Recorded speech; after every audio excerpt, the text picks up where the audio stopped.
So thank you all for joining us today. My name is Emily Kile. I'm so excited to have Dr. Tariot here today. We have known each other for a long time in a variety of different ways.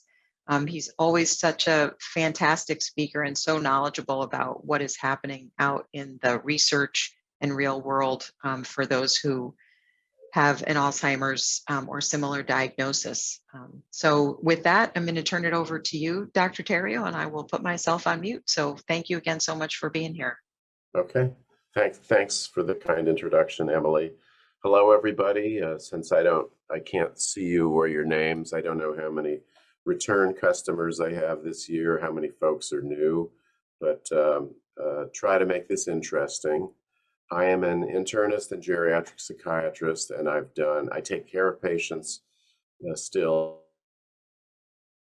Load of clinical research over the years, not much laboratory research. Published a lot of papers, got a lot of grants, and Emily invited me to do a talk on Alzheimer's research last year and asked me to kind of reprise it this year, focusing on updates, but assuming that there are some folks who haven't heard me before, I'm going to begin with a little level setting. And by the way, thanks for joining. I'm always pleased that people are interested in this topic. I direct the Banner Alzheimer's Institute in Phoenix, where we provide care and do a lot of research, actually about $1 billion with a B dollars worth of research. So when I'm evaluating, or when any of us are evaluating somebody for the first time or following them over time with suspected cognitive impairment or known cognitive impairment, I always have this Venn diagram in my head, what's going on cognitively, functionally, behaviorally, and neurologically, because these are the main domains that are affected. So by cognition, I mean various types of memory: immediate, delayed, long-term, visual, verbal, auditory, attention, problem solving, how the eyes and the brain talk to each other, reaction time, all those things matter, and we can assess them through interview and just sort of common sense evaluation, as well as objective testing. By function, I mean really how are we doing on a day-to-day basis, ranging from things as complex as managing a law practice to things as simple as eating or drinking or toileting. Everything can get affected ultimately. Behavior, what I mean there is that the odds are very, very high that a person with a significant brain illness will experience a change in emotions or temperament at some point in the illness. So depressive features, anxious features, agitation, what we call psychosis, seeing things that aren't there, hearing things that aren't there, false beliefs that are held as true. And by neurological features, pardon my poor grammar on the slide, neurological features, what I mean is as the disease progresses, the brain's control over the body gradually deteriorates. What we pick up at first, you wouldn't notice, but subtle changes in how the eyes are tracking body posture, how we walk, muscle tone, change in subtle reflexes that look like reflexes that you see in a baby. And then later on, things such as severe visual dysfunction, falling, incontinence, even things like seizures. So these are the things we're tracking over time. Oh yeah, Emily, we forgot to say that if you have questions, put them in the chat. And we want to keep this really casual. So if there's something I should clarify as we go along, Emily will let me know. I see one question so far, but I'm not going to open the chat box. So let's pretend I'm destined to develop dementia due to Alzheimer's disease, and that this is a cartoon of my thinking ability over time. This is actually an incredibly important slide, maybe the most important one. Simple is good. I will go through an extended period of normal memory and thinking. But as I will get back to later, if I am destined to develop Alzheimer's dementia, I will go through a period of about 20 years or so where the disease process is ticking away in my brain, but there are no clinical manifestations. And spoiler alert, since we talked last, or more about this since we talked last, we now have a simple blood test that can tell me whether I have that Alzheimer's process in my brain 20 years before I develop symptoms. It's incredible. We call that phase where the disease is present in the brain, but there are no symptoms, preclinical Alzheimer's disease. Then I will gradually develop a picture of what's called mild cognitive impairment, though that means that somebody is expressing concern about my thinking ability, either me, or more likely my wife, Laura, or possibly my doctor. So concern, objective testing, thinking, performance is statistically significantly below age and education adjusted peers. And importantly, I don't have significant difficulty functioning on a day-to-day basis. Okay, that's the cleavage line between mild cognitive impairment, or what we say MCI, which has been in the news a lot lately, and dementia. Dementia is progressive loss of memory and other thinking ability, clearly significantly impaired and associated with inability to function on a daily basis. Just kind of an anecdote, one of the challenges in the doctor's office is assessing function. So for instance, when I lose my car in Terminal 3, I don't think that's functional impairment. I think that's lousy garage design. But if I forget to pay bills, if I have trouble using my iPhone, and this is gradually getting worse, that's beginning to be the functional impairment that we're looking for. There are over 100 conditions that can cause the picture of dementia. Alzheimer's disease is a specific disease that happens to be the most common cause of the clinical picture of dementia. The word dementia is nonspecific. It's like if Emily told me I had cancer, I'd say, which one? So what type of dementia is it?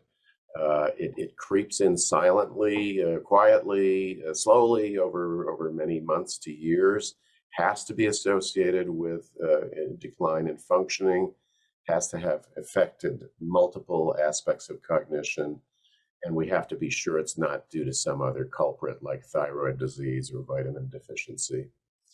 Alzheimer's disease, I'm going to do a couple of sciencey slides that are actually pretty important, because if you get the gist of what I'm saying here, you'll understand why our research field is just going haywire right now.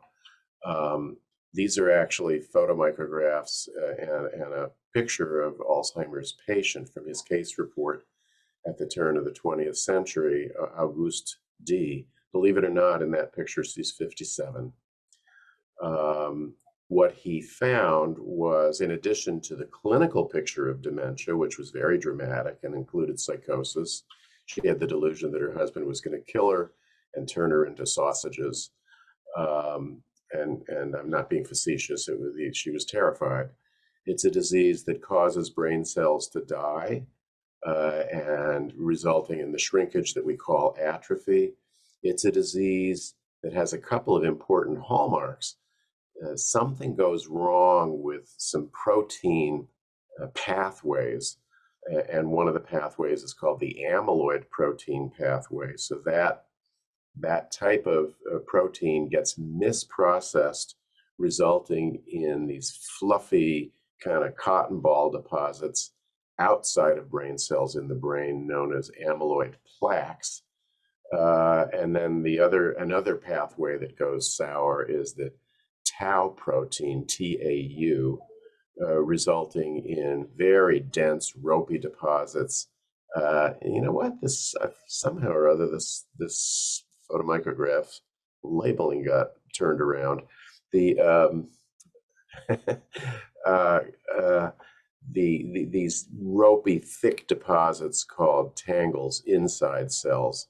So those are actually in the upper right, and the puffball amyloid deposits are in the upper left and in the colored slide below. Many, many other things go sour, as I will briefly summarize in my slide from Heck, which I might have presented last year. I wrote a paper on this, explaining this a while ago, partly to get my own thinking straight, because the question I had in my mind was, wait a minute, so many, you can get to Alzheimer's disease, the picture of Alzheimer's disease clinically and under the microscope, a lot of different ways. So how do we make sense of that? So skip the details here, just kind of listen to the music. Follow me from left to right across the top. We go through life with our genetic makeup. And it turns out that there are a lot of ways that we become genetically susceptible to getting Alzheimer's disease. There are actually some specific mutations, misspellings of the genetic code, and typically at a young age. These are rare, maybe only 5,000 people in the world, but they're incredibly important, and these folks are very unfortunate. They will die at a young age of Alzheimer's disease, so will half of their offspring, and so on through the generations. So those are these mutations. Then, for those of us who are destined to develop Alzheimer's disease later in life, the biggest genetic risk factor is a genetic variation, not a mutation. We call that allele, an allele. It turns out if you carry a variation of the gene coding for apolipoprotein E, or ApoE, if you carry the variant called 4, if you carry one copy, your risk of developing Alzheimer's disease isn't certain, but it goes up 350% compared to somebody without that. And if you carry 2 copies, your risk goes up 3,500%. It's almost causative, but not quite. And this is a lot of people. This is more than a quarter of the world who carry this susceptibility risk factor. Conversely, if you're lucky, you carry a genetic variant called ApoE2, which is highly protective against developing Alzheimer's disease. And then there are some very, very rare mutations that block amyloid misprocessing, and those folks never get Alzheimer's disease. So that's the genetic story, kind of a little too briefly. A lot of people want to know if they should get genetic testing and so on. I'll leave plenty of time for discussion. But the big science implication of what I've just told you is that the causative mutations and the protective mutations all work through amyloid processing. So amyloid becomes this target of interest. And then ApoE itself, I think I'll just mention this now. One of the most widely read neuroscience reports in the last couple of years came from our group. We found one of these mutation carriers in South America who should have been long dead in her 60s. She carried the mutation that causes early onset Alzheimer's disease, but didn't have symptoms. She kindly agreed to be tested, and we now can see amyloid in the brain with positron emission tomography scanning. She had the most dramatic elevation of brain amyloid ever seen, but she didn't have the tau and tangle part of the disease, and that's what's associated with symptoms. So all of a sudden we said, well, whoa, how could this happen? And as it turned out, she had an additional 1 in a million double mutation of her ApoE genes. And what that showed in this shocking case was that ApoE seems to be the linchpin between amyloid misprocessing and tau misprocessing. And so this one case opened up an entirely new field of therapeutics research. Anyway, so we go through life with genetic susceptibility or protective factors. We know that things like toxins, I'm scooting gradually to the right here, head injury is very bad for the brain. Just look at what happens to football players. Toxins can be bad. Age is a big risk factor. If all Emily knows about her new client in the waiting room is that she's 85, Emily should be thinking, wow, my client has about a 40+% chance of being demented right now. Then we go through endogenous or lifestyle factors, which I'll come back to again later. How we treat our bodies and brains has a big impact on future brain health. It's absolutely established. So take good care of yourself. And then to the right, there's inconsistent evidence that things like estrogen replacement, anti-inflammatory drugs, or even antihypertensive medications may be protective. So here I am going through life with genetic susceptibility to protective factors. I'm aging. Maybe I don't take good care of myself in terms of diet or exercise. Maybe I do or don't take medications that could have an effect. But if I'm destined to get the disease, at some point I will hit a molecular tipping point where things start going sour. And then the details in here don't matter. Please don't focus on them. But brain rust, membrane various internal toxins, the nerve cells struggle to fend that off, but the defense mechanisms fail, and eventually you get these changes that are more distal in the process. The amyloid misprocessing, the tau misprocessing, severe inflammation, plaques, tangles, and cell death. So an implication of what I'm saying at too great a length perhaps here is that it might be useful to think about different types of Alzheimer's disease, not one type. Can I ask a question, Yeah. Dr. Tariot? So you said that maybe you'll talk a little later about whether you should or shouldn't get genetic testing. And I presume you're also going to talk about that blood test you talked about, which tells us you got it or you don't. You bet your bippy. Okie dokie. Thank you. Okay. And please call me Pierre. So please know that the brilliant scientists who developed positron emission tomography have now got us to the point where we can image these amyloid plaques in the living human brain. Lower left here, you see an unimpaired person without any of that orange stuff. And then the brain to the right, this hazy image of a brain with lots of orange in it. Those are the amyloid deposits. In the middle here, much more recently, we've developed the ability to image tau and tangles in the brain. And you see this is a little complicated, but the upper series is one person who has no amyloid or tau in the brain, and the lower series is the tau and tangles imaged with this technology in a person who also has amyloid, but you need a different scan to see that.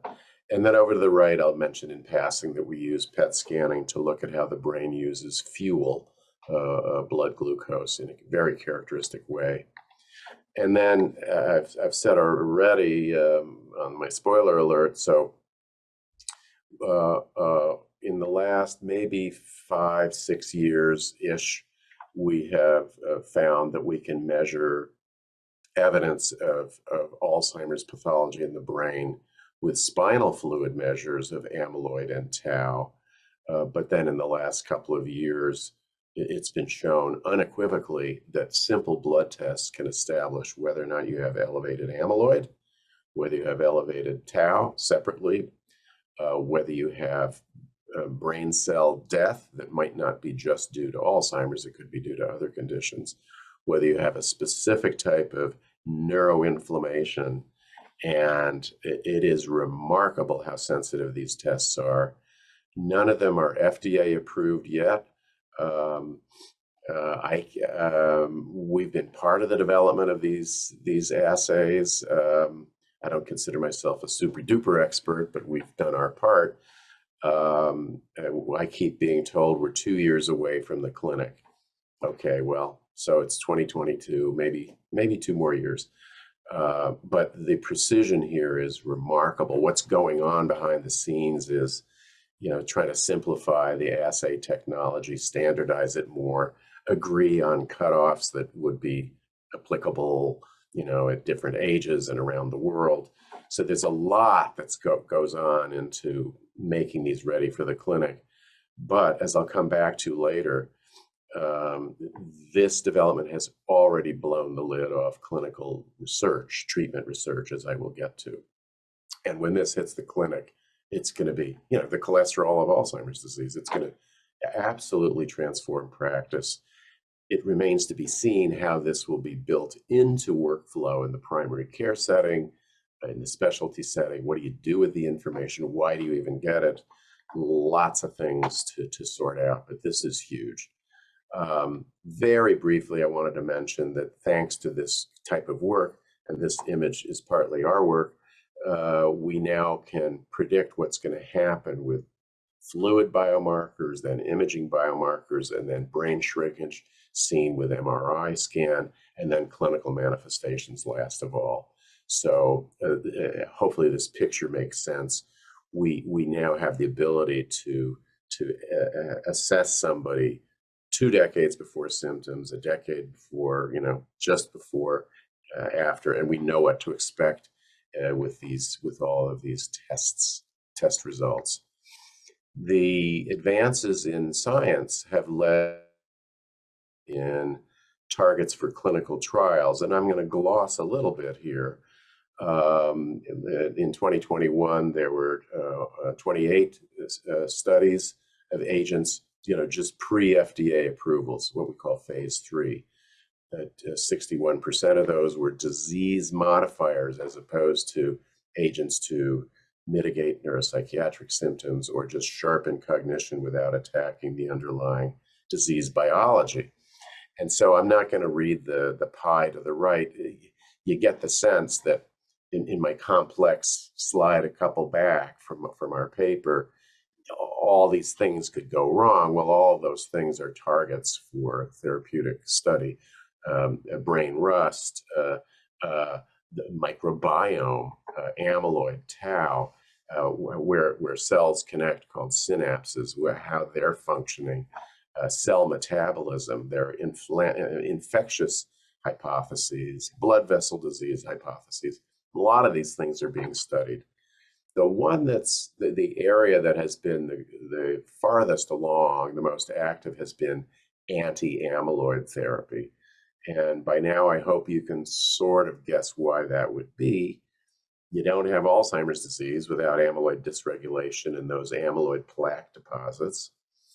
I didn't tell you, but small amyloid fragments are unbelievably harmful to nerve cells.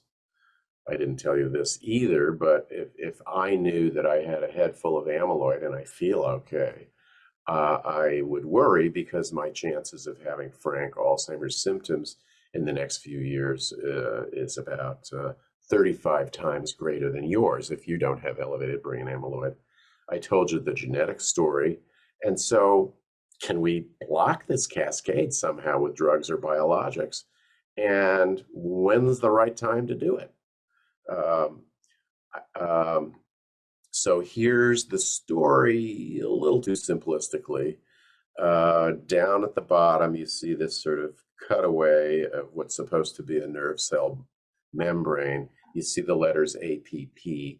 That stands for the amyloid precursor protein, which straddles the nerve cell membrane in the brain. We all have APP. Normally, it gets cut by a pair of enzymatic scissors, no harm, no foul, for reasons not fully understood, but probably genetically determined. In Alzheimer's disease, there are 2 bad boy scissors that come along called gamma and beta. The scissors are called secretases, but they're just snipping the precursor protein in an abnormal fashion, leading to the release of this fragment called a peptide. Then the fragments start congealing into early configurations called oligomers, then long ropey deposits called fibrils, and then these plaques.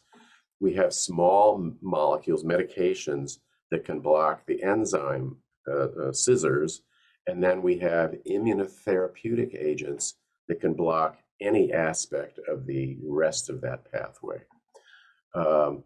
All all of the early anti-amyloid agents failed, and all of the boo birds were happy to bet the negative over and over again and be right.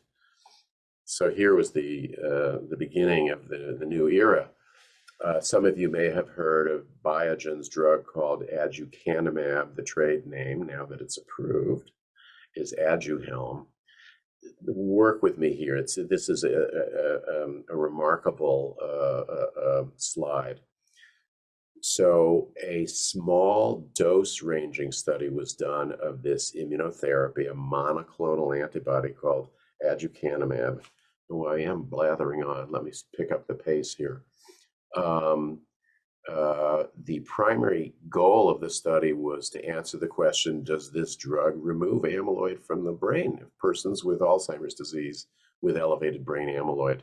So this is 4 pairs of PET scans from volunteers in that study, so a year apart. So you see the columns are labeled baseline and 1 year, left and right. The first row is a volunteer who got placebo. And you see a bunch of orange at baseline on the left and a bunch of orange a year later on the right. Nothing happened. But then as you go down the next 3 pairs, you see that at year 1, the orange is going away. And it's not abundantly clear from these, but the higher the dose, the more the clearance. And so aducanumab can clear at least 80% of this deposited amyloid from the brain of Alzheimer's patients. This was mind-bending. And I mean, it was what we were hoping for, but it's the first time this had been shown. And this wasn't that long ago. The paper was published about 5 years ago. This led immediately to quite a saga. This led to 2 global phase 3 trials, meaning big definitive studies that if they're positive, the FDA says you can approve this for marketing. An interim analysis was done in 2019 suggesting that the drugs weren't going to be effective. Biogen stopped treatment over a period of months, brought everybody back for their final evaluations. And guess what? One of the trials was robustly positive. Virtually every outcome showed benefit, as well as the amyloid removal. And then for some reason, a nearly identical trial didn't show that clinical benefit. It did show the amyloid lowering. This was a dilemma. I'm going to simplify a story that has been all over the news for 2 or 3 years. The FDA agreed to accept the file. Since it's a controversial and unprecedented issue, they convened what's called an advisory committee. Some of you may be familiar with these terms. Group of unencumbered experts. The experts said, we don't think you should approve this. This isn't compelling evidence.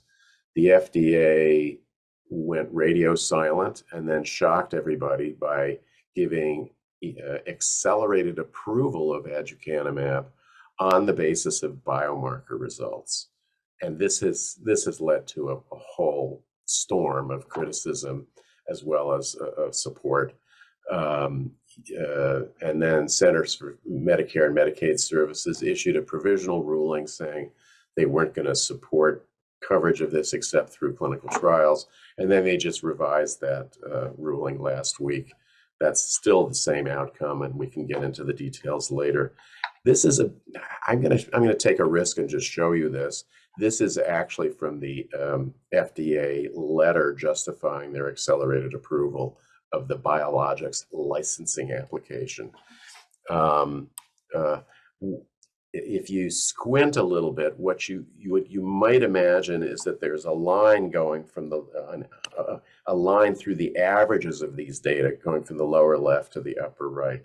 What this is showing is that there is a very modest correlation between removal of amyloid across all the different studies that were done with aducanumab and clinical benefit with a measure of how severe somebody's cognitive dysfunction was. This image was the basis for the accelerated approval. So I just wanted to give you a sense of what it's like to be at that level. I'm going to gloss over the next slide. The drug is approved for use But since it's not covered by insurance, and there's a lot of controversy anyway, it's not being used much. In a nutshell, it may slow progression as much as a third over a year and a half. It is the drug, and all the drugs like it are associated with regional brain swelling that has a funny name called amyloid-related imaging abnormality, and this can be problematic. If I had to guess, I would say fewer than 100 people in the country are receiving this therapy. The controversy continues, and we can talk more about it if you'd like. I do want to mention that there are 5 other sister agents, all MABs, monoclonal antibodies, crenezumab, etc., all in multi-center trials around the world. Most of them are in the pre-approval phase of testing. 2 of them will read out later this year. So, stay tuned. And all of them are in prevention trials, which I'll come back to later. Just in passing, I'll mention that the small molecules have failed so far, but there is still hope that better ones can be developed. So that's a lot about anti-amyloid therapy. The other disease-modifying therapies that are in development are further behind, so I can talk about them only. I'll just mention them briefly at the end. I do want to have you be aware of a very important study. I may have mentioned it last year. This is a really big deal. Let me just cut to the chase. A major study was done in people who have high blood pressure. And the question was asked, if we achieve standard control, which is the upper number, the systolic of a little under 140, versus aggressive control below 120, do we achieve better health outcomes? And that was called the SPRINT study. And boy, oh boy, death was less, heart attack, stroke, kidney disease, eye disease, you name it. Hugely successful outcome that resulted in a change in treatment recommendations. And then there was a group of people where the question was asked, and does more aggressive blood pressure treatment result in fewer cases of cognitive impairment over a period of 3 years or so? The answer was yes. So 20% fewer cases of cognitive impairment, including mild cognitive impairment and dementia combined. So very important study that will transform routine care and research. Let me emphasize the importance of prevention research. There have been 9 prevention trials launched, and here's why. Obviously, there's a great need. You heard me talk ad nauseum about this long clinical silent phase called the preclinical Alzheimer's disease, where we can discern the presence of the disease in the brain. You know by now that we have plausible experimental therapies. We have biomarkers we can use to track, so let's go. Our own group launched something called the Alzheimer's Prevention Initiative. And we were the first to launch these. And actually the investment in our first study here in Colombia was the government's first investment in what's called the National Alzheimer's Project Act. The National Plan to End Alzheimer's Disease was announced about 2012. So you can follow our logic, I think. We just went through the layers of the risk onion. Highest risk, people with these rare mutations. And we were lucky enough to form a partnership with a doctor and his group in South America, where, as it turns out, about 40% of the people in the world who have these mutations live within a few hundred miles of each other. Then we did the next layer of the risk onion. Older cognitively unimpaired people who carry 2 copies of that ApoE4 gene. Then we did the next logical thing, people with 1 copy of the E4 gene. Then we went on to something called Trailblazer 3 that I'll come back to in a minute, and another one called Skyline. So just to give you a glimpse, so the trial in Colombia is going to be reading out in a matter of weeks. It's been going on for a decade. We're going to be getting the top line results. You'll probably hear about them in June, no later than July, I think, unless something drastic happens. This is just kind of a hint to me to tell you that we enrolled people with and without these disease-causing mutations, and we wanted people. So look at the so-called carrier dots here on the left. We deliberately wanted to include people who did and did not have elevated brain amyloid at baseline, because we don't know yet whether the presence of amyloid predicts a good treatment response or a bad treatment response. So this is, we presented this information a couple of years ago from baseline, and it'll be one of the questions that you may see in the news is, if there is a beneficial or even harmful treatment effect, is it contingent on elevated or non-elevated brain amyloid at baseline? But let me tell you about the Trailblazer study. This is incredible. I actually just presented the design of this a few months ago in Boston at a national meeting. This is our second latest prevention study in partnership with Lilly, using the monoclonal anti-amyloid antibody called donanemab. And it's going to be a couple of points. I'll just take the takeaways here. It's going to be the largest Alzheimer's study ever, about 3,300 people randomized, meaning between 50 and 100,000 consented. Middle, lower left, look at how you can get into this study. Age, performance in a normal range on about a 10-minute telephone cognitive screen, and blood test. That's it.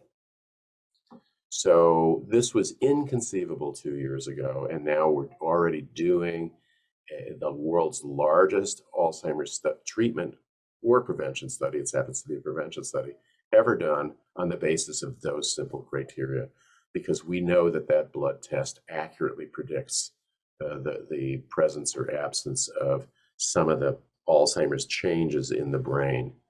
And then donanemab is interesting. You give 9 treatments a month apart, and you're done.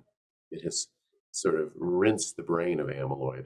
And so far, following people who've had 9 months of treatment, the return of elevated amyloid is incredibly slow. So 9 months and done. It's a very interesting study, and also modern in the sense that as much as possible is being done remotely. So if people want, the only thing they have to go to a physical site for is a blood test or blood tests, brain MRI scans, and then the once-a-month intravenous infusions. The rest can be done remotely. In addition to being more pandemic-proof, a major goal of this, and again, if you followed the FDA and Centers for Medicare and Medicaid Services controversy about aducanumab, the aducanumab trial program did not enroll people representative of our society and people representative of who would get treatment in the real world.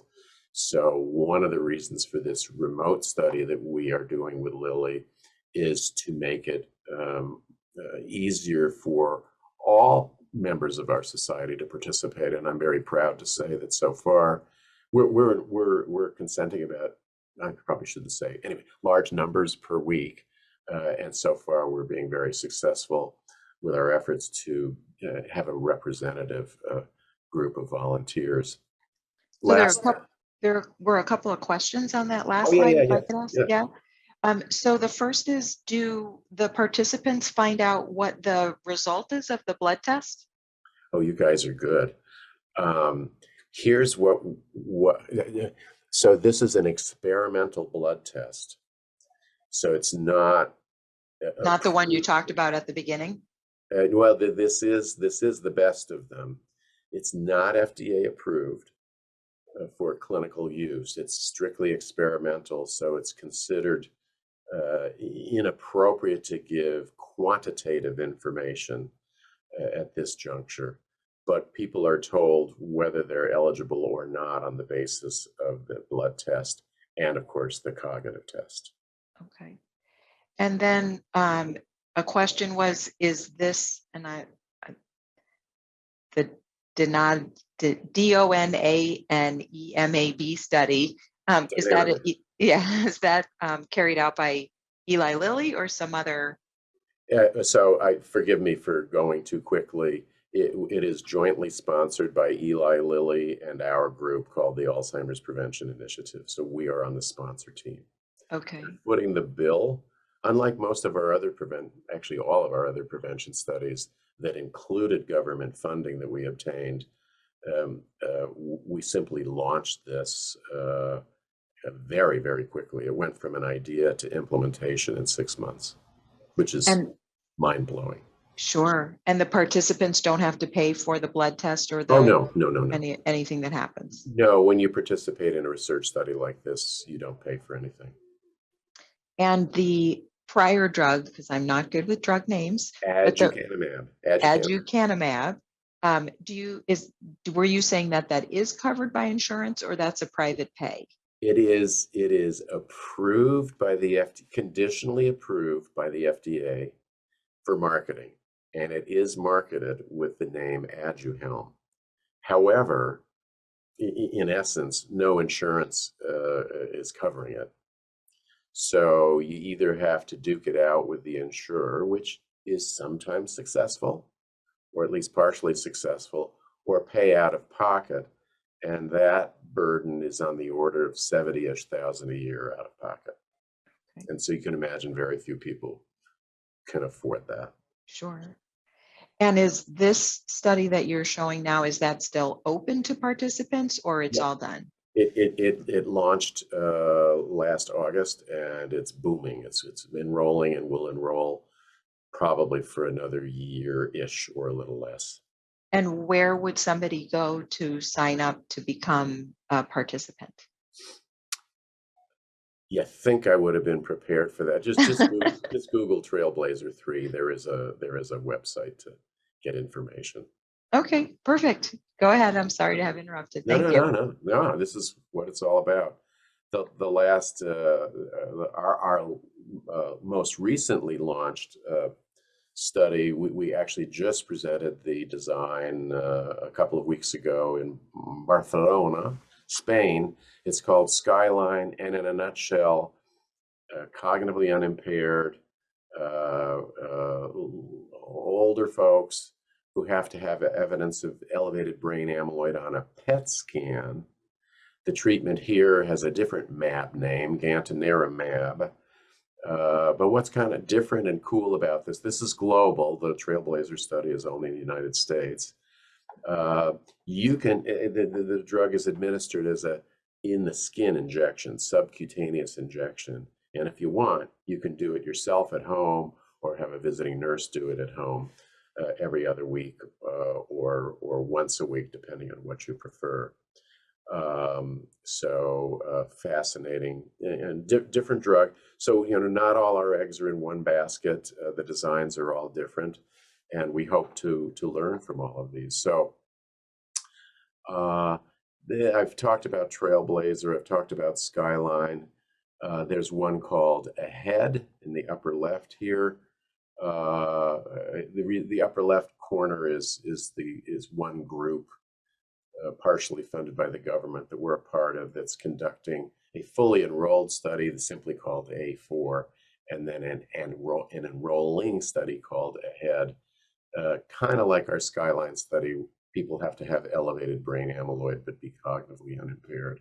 In the upper right, I'll just mention the government has funded a study of cognitive training to try to stave off cognitive decline. So, takeaway here, 9 prevention studies have been launched. One has read out so far negative, and the others will be reading out rapidly over the next couple of years. How do we enroll? Well, here's an example. I probably showed this last year. Our very own Jessica Langbaum in our group created an online community for people who want to learn about Alzheimer's disease and Alzheimer's prevention. The box to sign up is in the upper left, endallsnow.org. Here you can see in the green box what the commitment is to sign up. Very, very limited. If you sign up, you get information every 2 weeks from world's experts on fascinating topics. And if you want, you can learn about studies that are going on. This program, which is publicly funded, has successfully referred to 65 studies so far. And then under that umbrella, also Jessica Langbaum's brainchild, since this ApoE4 gene result is so important and a critical part of trial enrollment for a number of the trials, Jessica at our place set up this program called Gene Match under the Alzheimer's Prevention Registry umbrella, whereby, and I'm a Gene Match volunteer, I got a kit at home. It had a cheek swab in it. I looked in the bathroom mirror and said, am I going to do this? I did. I swabbed my cheek, sent it back. The Gene Match organization has my ApoE genotype. They can't tell me what it is because that's the practice of medicine, and this is going on all across the country. But that information, plus my age, location, health, research interests, could be used to refer me to a study that might or might not require that I have this ApoE4 genotype. And if I chose to be evaluated for it and I was eligible and enrolled, then I would be told my ApoE4 gene result. Otherwise, we do not recommend ApoE4 genetic testing outside of research because the answer doesn't tell you whether you will get Alzheimer's for sure. It's just a risk increaser. Well, if so, when, or what to do about it. But the what to do about it's going to change, as I'll mention in my last slide. So right now we don't recommend it casually outside of research, but that could change. I'm just about done. I wanted to just come back to lifestyle. Here's the punchline. Ignore the slide for a moment. If you eat a healthy diet and you get aerobic exercise on a regular basis, your chance of having symptomatic Alzheimer's disease during your life drops by probably a third. Okay, that's a pretty big deal. It's like, what's the downside? Why wouldn't you do it? Well, it doesn't seem to be enough to convince people. So the Finns launched a study called FINGER, where they're beginning to prove the point that even over a relatively short period of time, 12 to 24 months, if you eat properly and exercise properly and treat your blood pressure properly and maybe do a little cognitive stimulation, you will have less cognitive decline than your peers who don't go through that. That's what the graphs on the right show. This has become a global movement now. In the US, it's called US Pointer. Stay tuned. I think it's absolutely certain that these studies will show that diet and exercise in particular will stave off brain disease. Simple. So let me wrap up and then give you the scorecard, and we'll chat a little bit. I mentioned at the beginning that neuropsychiatric or behavioral features are very common. What I didn't dwell on is if you spent a day in our clinic, you would see that that's about half of what we deal with. Big, big problem.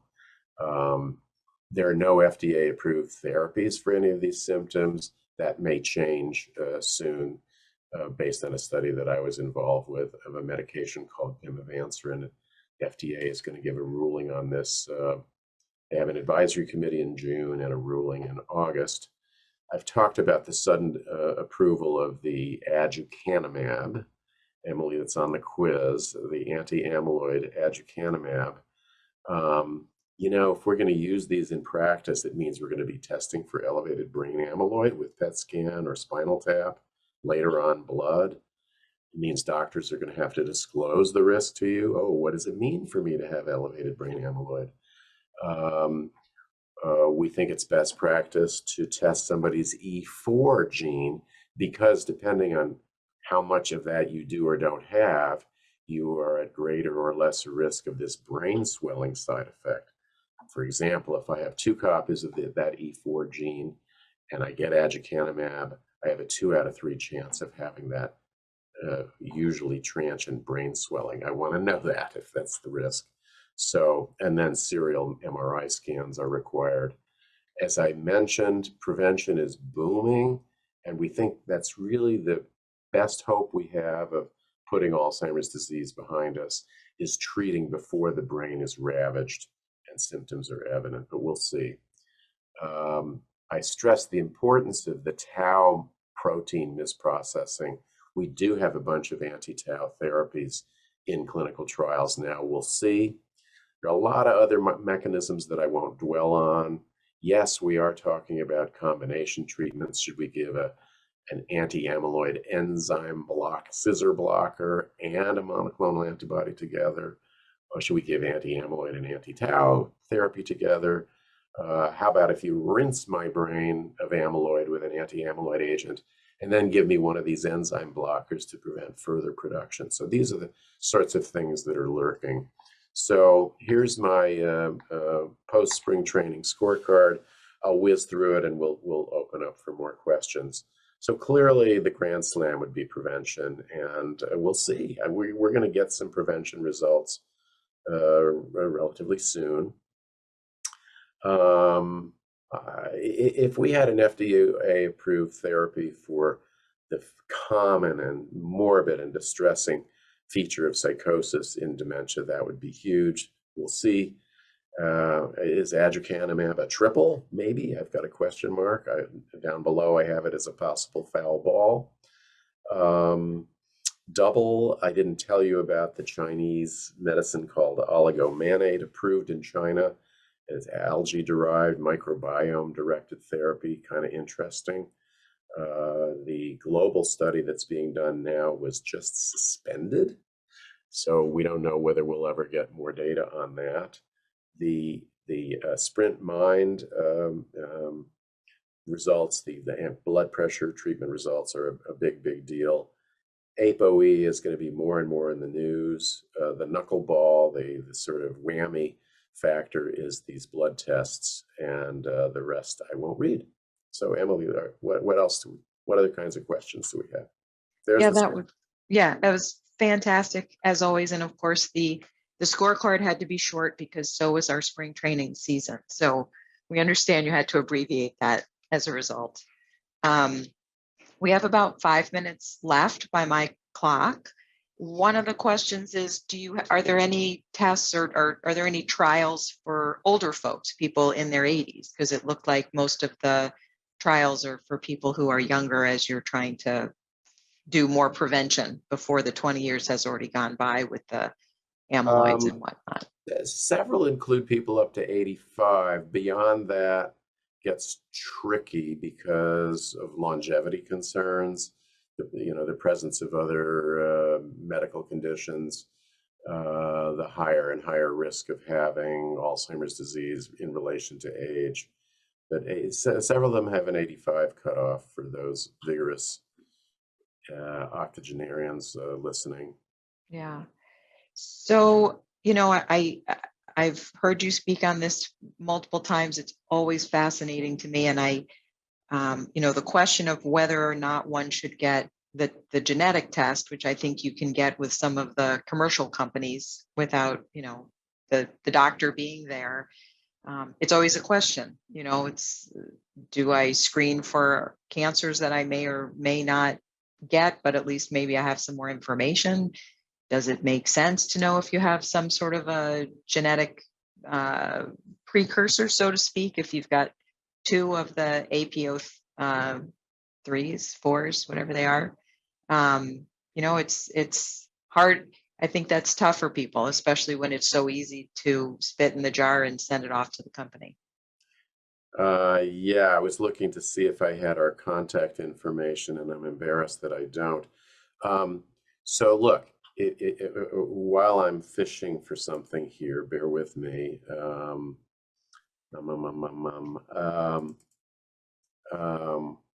just think about this for a second. If you're thinking about that genetic test and you get the result that says that you're genetically at risk, what are you going to do about it? Right? So remember that the test result doesn't tell you whether you will get Alzheimer's, when, or what to do about it. The what to do about it would be diet and exercise primarily.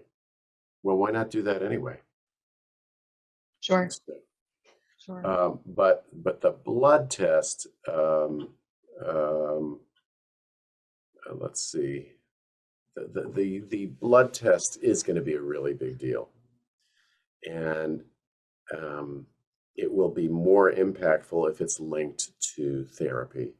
So I think these things will be evolving at the same time. So it may be that in 5 years, if you want, you can say, hey, I want that blood test so I know whether I should get the donanemab or something else as a preventive therapy.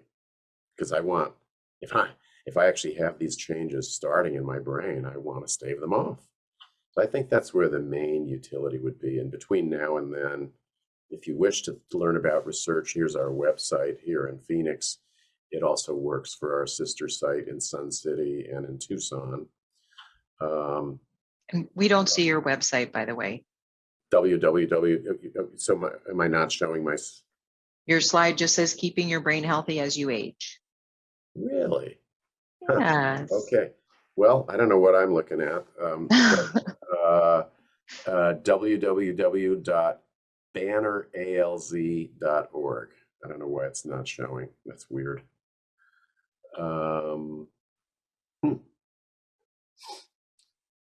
That's okay. That will work. If anybody has any other questions or concerns, you can always contact our office, and we're happy to provide the website and contact information for there it is. Now we have it on your first slide there. Huh. For Banner Alzheimer's unit. Boy, am I high tech.